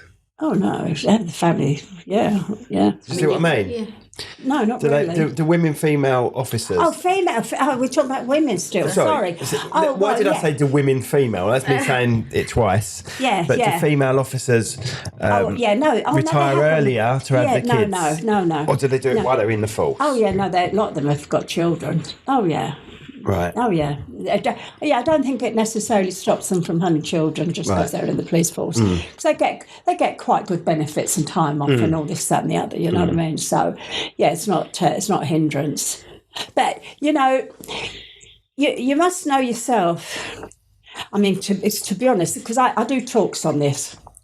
That's what I was about to go on to next, actually, that you do talks. I do, yeah. And I tell you, do you know what? So Can I give my email address? I was about to I'll give you the opportunity to talk about all of that. May so I? how people can find you and Yeah. come to one of your talks. Very much. It's VK Legal 007, all lowercase. That's VK Legal 007 at gmail.com. Thank you. And do you know what? Right, so you've given them your email address. Sorry, darling, I'm jumping in. You are jumping. But I'm trying to help you sell your business. Well, you're not. I'm trying to help you sell your business here. Let's move this leg. I didn't move my leg. You have. Oh, yeah, I moved it from last time, yeah. Oh, God, he's getting frightened now. Yeah, I'll put my hand there. So you give talks. Yeah. Have you not got a website people can go to and find No. out when your next talk is? No, because... Well, I think I found a gap in your market. No, because you couldn't come to them. Because they're usually groups that are closed groups. Right, okay. You know what I Okay, mean? so They're not open forum type, you know. Although, funny enough, I have a friend who's rather keen that I should start doing that. So I don't know whether that might happen, but I don't know. No, I group, it might be WI, it might be U3A, it might be Probus, it might be, 3 weeks ago, a couple of weeks ago, I'd done one in Folkestone, and it was a residential home. And there's about, I think there's 5 people and I said, is this it? So she said, oh no, if 2-3 more might come down. It was really hard. Yeah. But I was very lucky because those 2 women there Loved it. they were up for it. So they kept me going. Yeah. And in fact, they kept on interrupting me. Absolutely not a problem. Throwing questions at me. And the one thing I love about my talks, I love the question and answer time because it brings out more, you know, things Brings I out haven't even stuff you've thought of. forgotten about. Yeah, Yeah, even, you know. And it's really great. And what surprised me from day one, this is going to sound awful, No. how good I am at it. It does sound awful, doesn't it? No. Not at all. But Nothing wrong with a bit of confidence. something, I've had people say to me, were you ever an actress? And one bloke, Say get out of my pub. Sorry about him. Go on. can you have somebody else in next time? He didn't know that my mate was sat there. So he said to his mate, she's very good, isn't she? She could have been a comedian, you know. Because I do try and make them laugh as well. Yeah. And I'm telling my stories, you know. I have one that I start, and I'm not going to go into it now, but that I start everyone with, and it was a very successful, very sad. He was at it. It was sad, and this, that, and the other. But the last 15 minutes of a whole week's work, I made a complete idiot of myself. And when I tell people what I've done, they absolutely roar laughing. And that's my first story. So now I've got them. Yeah. So you bring Yeah. them in. Yeah. Do you know what else I noticed? You're as cockney as anything, but when you say idiot, you say it in an Irish. You say it in Irish. Idiot, yeah. Your roots come out. Oh, no, really? They're all glittery. Yeah, half of them are down the back here. Look. I had to have a bit cut out there. My hairdresser said, "Oh, Veronica, you've got a bit of a moly thing going on there. It doesn't look very good." right. I said, "Oh, thank you. Okay, love." Took a picture. She took a picture of it for me. Sent it to the doctor. Said, "Oh yeah." Sent me to the hospital. "Oh yeah." So they cut it. Oh, he was gorgeous. So he was Italian. Oh, he was lovely. Anyway, and the young women there, the nurses, they were great. She was like, "Oh, love your twinkles. Love your eye makeup." Oh, I'm sitting there thinking, "This is glorious." You know? Yeah. My fan. And anyway, of course, it's really weird when your head is numb. You know, afterwards it felt very strange. Anyway, so he cuts it out. And he said said to me, I'm terribly sorry, he said, one of your twinkles is attached. Would you like it? Yeah, all right. Yeah, please. Yeah, lovely. I said, no, that's all right. And the funny part about it is, thank God there was nothing wrong, but they didn't know what it was. Yeah. He said, we've never How seen weird. anything like this Did an before. autopsy on it and they said it's plastic. What's going on? They actually said, it's not cancer, it's nothing. Yeah, but it's we don't know always what it best. is. We've Always never best. seen, we've never seen this. Really? Wow. So that was it. Has anyone ever asked you to like misunderstood what your job was and asked you to do a hit or something on someone? I tell you, no, but what I have been asked, and I have been asked to do the honey trap. Oh, right. Okay. Because I was... Honey trap, like dress up like, because Yeah, she's because- naturally attractive, isn't she? Because I was able Basically, to... the right, red dress came back on, then the high heels came back on. Yeah. So, I mean, I was a lot younger, lot slimmer and Just all to this, that, test and to the see other. if this geezer was going to be unfaithful, yeah? That sort of thing. Yeah. And I refused Right. because... You were with him already.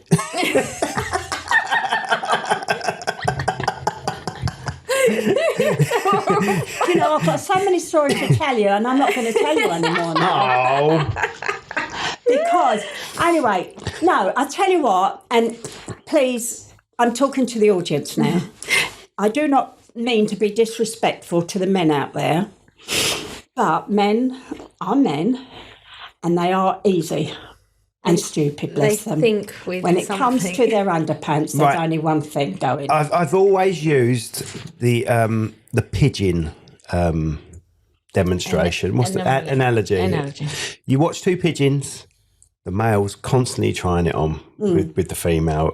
You watch a group of pigeons, the male's going around all the women. Yeah. It's Yeah. a part, and I don't condone it, but mentally, it's a fact. it's a part of it's a part of nature. It's a part of I was going to say nature. it's in their genes, but that's not. Yeah, it's when it's not in their genes you got to worry. But you dangle a carrot. Yeah, exactly. It's hard. And to It's be harder. honest, I don't, I don't want to be part of it. No, You know, you dangle a carrot, he's going to dangle his carrot. Yeah, and I at that time in my life, I never walked into a pub without getting pulled. Anyway, so I knew I could do it. And that sounds really boastful, but it isn't. It's a fact of life. And I just wasn't going to do it. So that was the end of it. Now, another job, have I got time? Of course you have. Another job. This goes on for as long as you want it to run for. Oh, blimey. Which is the last thing I want to tell you. But I do have to get the kids at 3 then.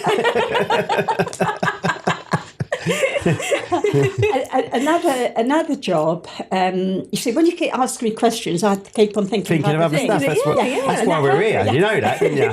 Another job was my client contacted me, and the way they was talking to this solicitor, obviously, and the way they was talking to me, I thought, well, that's a bit strange. There's the normal approach was, oh, Veronica, we've got some papers coming out of court at 4:00 this afternoon. Can you get? Yes, that's fine. Blah blah blah. Blah. Or oh, Veronica, we've got a surveillance job. Blah, blah, blah, blah. It was, but it was just the way she was approaching me verbally. I thought, okay, what it was, they had a client, a chap, who had been accused of rape. Right. And he was claiming absolutely no way. The young woman, he was completely convinced she was a minimum of 21 years old, a minimum. She was also with her mother at the time when he met her, and all this, that, and the other. And he was really... So my client, now these are massive big company down the city of London, worldwide actually, right? So they're not stupid. And my client said to me, got to be honest with you, Veronica, I believe him and we are going to represent him, but we would like you to investigate his claim. Right. And would you be willing to meet with him and make up your own mind whether you'll do it or not? I said, I'm fine with that. And she said, and we will pay you to come. It's not so pro bono, even if you don't take the assignment, we'll pay you time and mileage as normal. I said, fine. So I went and met him. And I had a half an hour with him, chatting this, that, and the other, and I believed every single word he said, so I took the job. And what it was, he'd met this young girl in a pub, She was there with her mother, and she sidled up to him and blah, blah, blah, blah, and da, da, da, and they had a few drinks together and this, that, and the other, and she went back to his place with him. Now, I went to the pub, and on this occasion, I did bring somebody with me.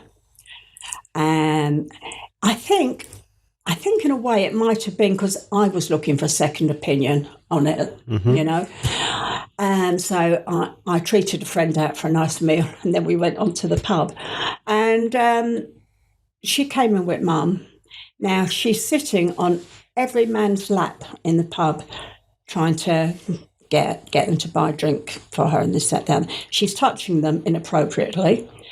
Mum's doing the same thing round the corner, the other bit of the bar there, and she's all over the place. And yeah, you know, you could easily, in fact, being a bit cruel, I would have aged her even more because she looked a bit like a haggy. So was she saying she was underage then? Yeah. And was she underage? Yeah. Right. But she told him that she was 21, and I thought she was about 21, 22, 23, easy. Yeah. Do you know what I mean? Yeah. So the thing is, okay, technically, it was rape, but there's no way on this planet. Anyway, I managed to get some covert photos of how she was acting in the pub and how she was touching the men and all this, that and the other. I got quite a lot of covert stuff.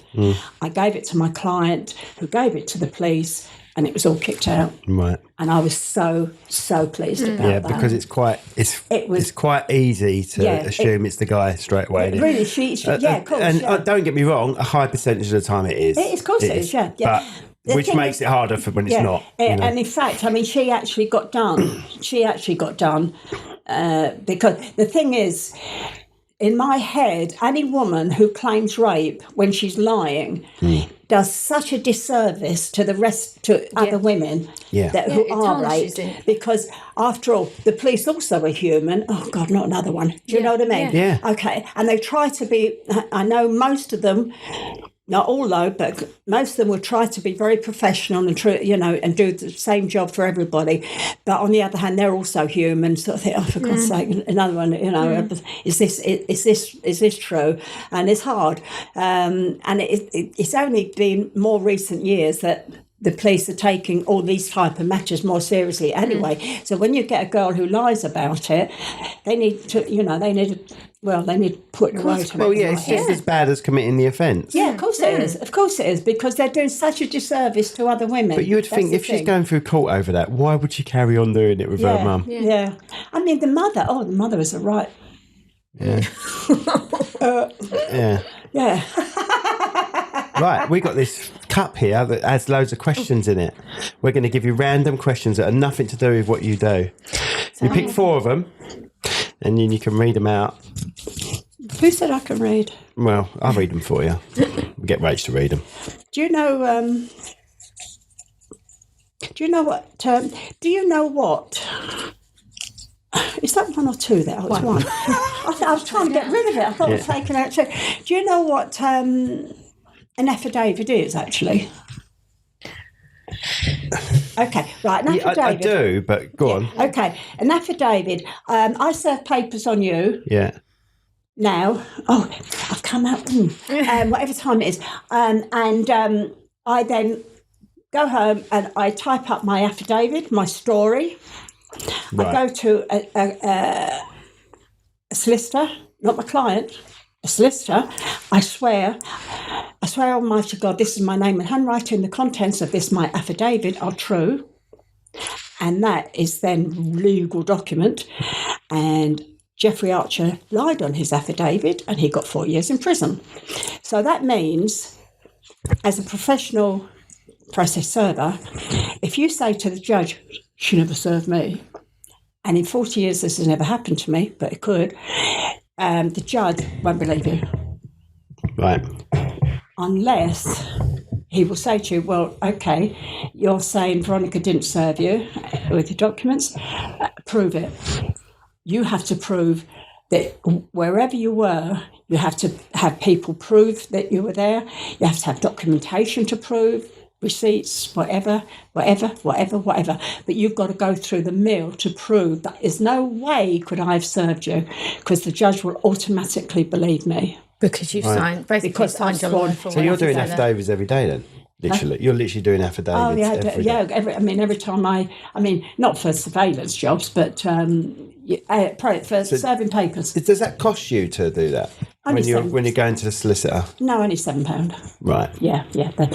That's Which is obviously they're billed for. Yeah. Obviously. Oh yeah. Okay. Oh God, I can't read that. I haven't got my glasses. Yeah. God's sake. God, and we're relying on you to find out if people are. I don't need my glasses to see you having a go at somebody. If you Or could chatting somebody up. if you could instantly master one skill, what would it be? Oh, that's a good one. Power seduction, I reckon. Yeah. She's already got that. She's been. What did you say? Power seduction. Oh no, I've got that. Don't need that. She's been trying to touch you up the whole time. You're not getting the hints. Well, the camera's still on. That's what she likes. She's a nightmare. Honestly, she's a nightmare. She loads the bullets of madness into Right, me. repeat it, go on. If you could it's a bit of a weird question. No, it isn't. It's all right. But by the instantly master. Yeah, but if you could have it like now. Well, you're going to have it. You're going to have it. Like that. Yeah, if you could instantly master one skill, what would it be? Learn languages. All right, fair enough. Do you know any other languages? No. Do you know Irish? I don't even speak English properly. No, I'm the same. I'm the same. Don't worry. Well, you answered it quick, didn't you? Well, yeah. Don't bother going Because it's elaborate on something it. that I but would it's love not, to. Because then because it takes ages to learn a language, doesn't it? And if you've got it instantly, you can have that fluent I'd conversation love with to. someone. Yeah. What is the one conspiracy theory you secretly think might be true? Well, I don't know why we've got to secretly think that, because it's not going to be secret once you tell us. Kennedy's death. Yeah. What do you reckon? The driver? But it certainly wasn't that idiot up in the bookshop. Well, he might have had a pop, but there was others. He might have done a bit of shooting, but it weren't him that killed him. That's going to happen. So that should come out at some point, shouldn't it? Now, No, it's too late now. No, but now Trump has released the files. Oh, God. Don't mention him, please. Right. Okay. Next one. We could become unfriendly very quickly. Right. Have you ever experienced deja vu so strong it felt supernatural? That's the first time we've had that question. Yeah, I have actually. Just don't ask me when it is. I know, but it's happened, and it's like knocked me, really frightened me, because I was so convinced that this did happen before. Oh God, you know, it was so real. It frightened the living daylights out of me. Although I knew common sense kicked in, and I knew it couldn't have happened. No way could have it happened before, but yes, it did. And what was it? Because I believe in ghosts. Well, this is it. I can't remember now. Yeah. But it's Even that if I gut could, I don't feeling, think I'll isn't tell you it? anyway. Really? Because you're so damn nosy. This is what interviewers have got to do. Oh, is it? Yeah. Oh, all right. But it's that gut feeling like, I've been here before, I know what, you know. So and it's strong. And it scares you almost, There's been a couple of times, I'd even go as far as 2 or 3 times, that's really, really scared me. It's been so real. And yet I've known it couldn't have. Yeah. You know, but it's been so real. Our last Because I guest. have seen a ghost. Our last guest was a medium. Oh, really? So do you want to talk about your ghost story? No, not really. Fair enough. I do, yeah. Well, do you or not? I thought I came here So as a bossy. investigator talking about This everything. is just a general chat, and we talk right. about everything. Okay, yeah, right. I was, I suppose I was about 6 or 7. My Uncle Harry had a basement flat in Camden Square. There was an old lady that lived upstairs with her husband, then he died. So, I think it was Christmas time, big party downstairs, the whole flipping family were down at Uncle Harry's having this party. And the old lady had said, she was going away for the weekend, for the Christmas, and she said to me, Uncle Harry, if that lovely sister of yours and her lovely little girl and, you know, the family, they want my bedroom for the night, please let them. So Harry said, oh, fine, thank you. So that lad, Mum, Dad and myself to have her bedroom upstairs. So off after the party, off we go. Mum's that side by the window, Dad's that side by the door, and I'm in the middle.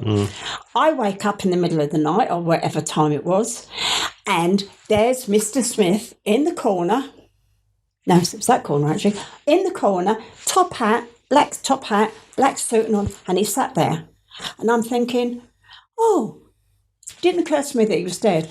Oh, what's Mr. Smith doing here? Oh, he's looking for his wife. And I nudged my mum.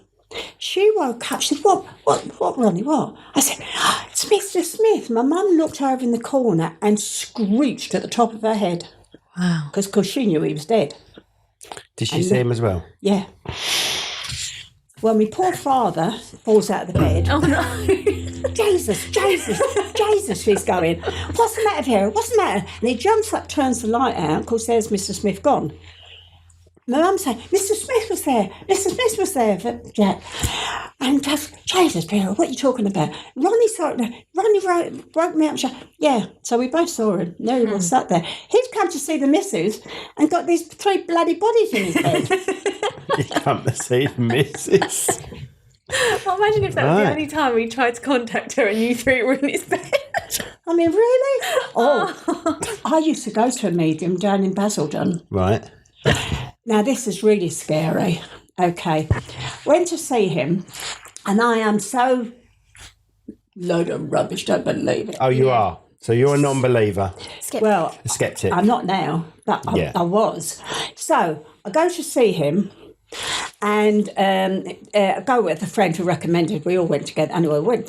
So he sat there, and he's saying to me, he said, this is going to sound weird. He said, don't laugh at me, will you? He said, you know that programme, The Minder?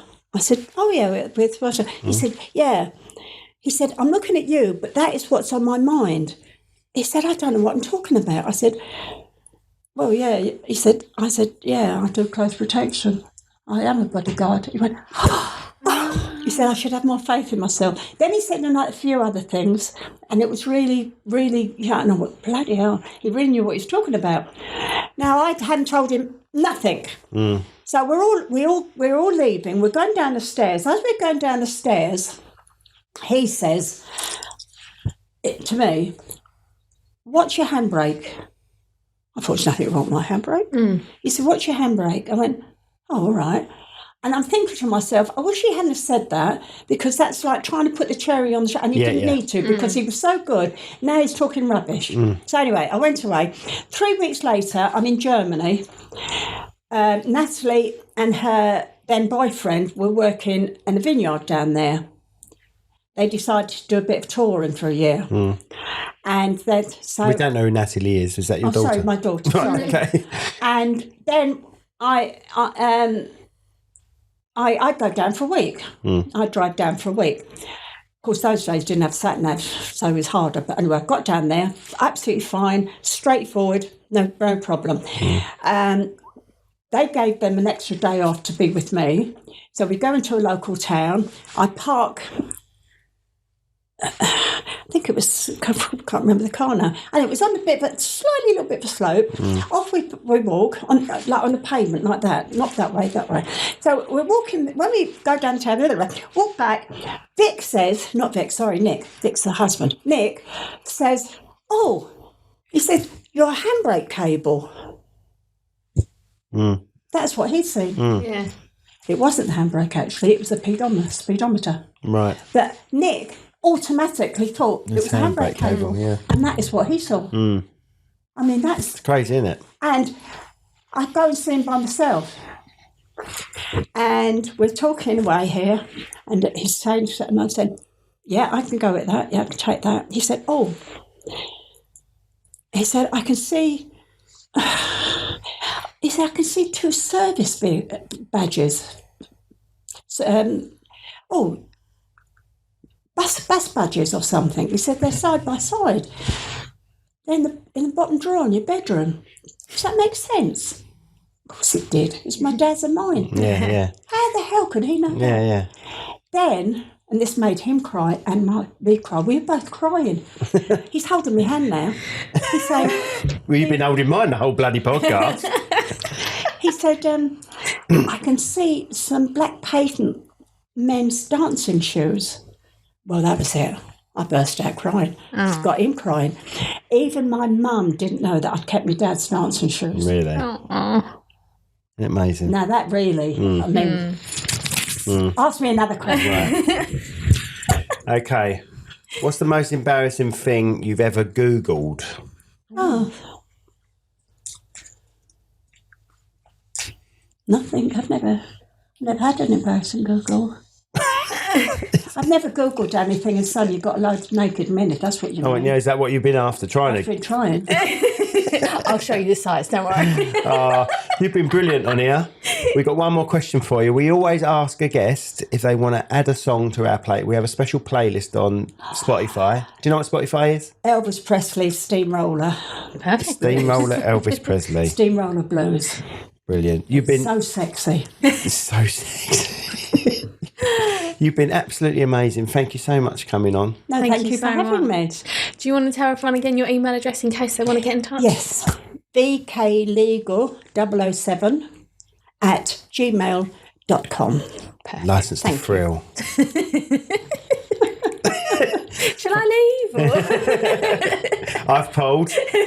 And you're going to help me with my podcast. Am I? Yeah, you said you would. Did I? You did. Oh, I'm going to help you with your putting it on Yeah, YouTube or something. Yeah. And then another time you can tell them where to get me. I don't know how it works. I'm talking. Oh, look, he's got his knee back. He obviously enjoyed it. He did. I had to wait for something to go down and then put it back. Anyway, On that note. this all stays in. This all stays in. Yeah, of course. Yeah, of course. On that note. Thank you all so much for listening. That was a good, entertaining one. And thank you very much again, Agent V, for coming. And we'll see you all next time. Oh, one more thing. I lost my friend suddenly. A guy I work with. His name was Dan. Dan Coppin. Rest in peace, my friend. Love you. See you later. Right, thank you. Bye.